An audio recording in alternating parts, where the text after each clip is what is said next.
Flares illuminated the night sky over the Gaza Strip on Tuesday night into Wednesday as Israel continues its war against Hamas. A month into the war, Israel's military says it's fighting in the depths of Gaza City after encircling the northern part of the besieged Palestinian enclave.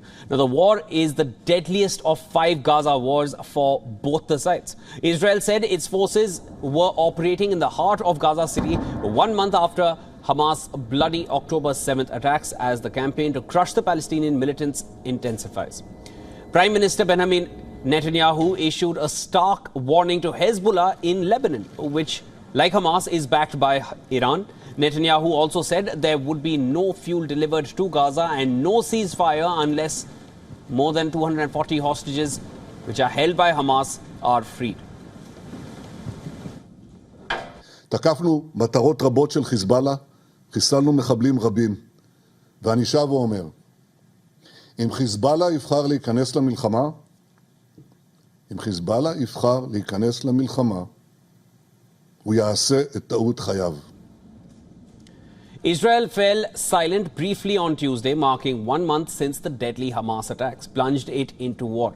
Sobs pierced memorial ceremonies and crowds lit candles while mourning the 1,400 dead. The victims include families slain in their homes and young people killed at a music festival in the nation's worst attack since its 1948 beginnings.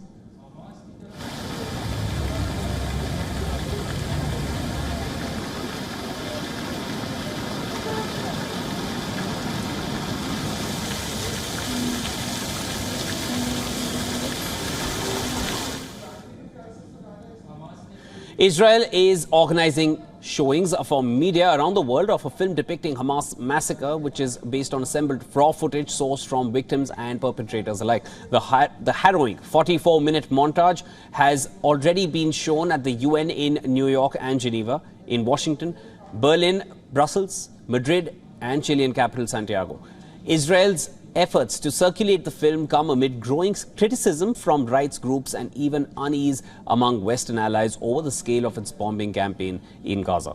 Now, Washington said it opposed a new long-term occupation of Gaza by Israel. Israel withdrew from the territory which it captured in the 1967 Six-Day War in 2005. Then Israel has airdropped leaflets and sent texts ordering civilians in northern Gaza to flee towards the south. However, on Saturday, a U.S. official stated that at least 350,000 civilians remained in the worst-hit areas. The suffering in Gaza has been immense, and entire city blocks have been leveled, and bodies in white shrouds are piling up outside hospitals where surgeons operate on bloodied floors by the light of their mobile phones. Now, the World Health Organization said an average of 160 children are killed every day in Gaza due to the war. The International Committee of the Red Cross demanded an end to the horrific suffering of civilians, especially children, decrying a moral failing.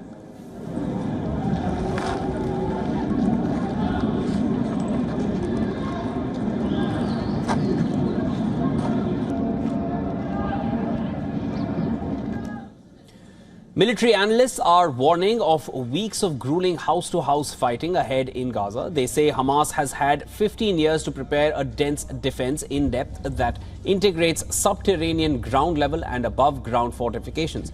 The operation is hugely complicated for Israel. Hostages, including very young children and frail elderly people, are believed to be held inside a tunnel network spanning hundreds of kilometers. Tuesday was the 5th day that Gaza's sole crossing controlled by Israel has opened in the past week to wounded Palestinians, foreigners and Palestinian dual nationals. Netanyahu told ABC News on Monday the war would continue until Israel had restored overall control of Gaza.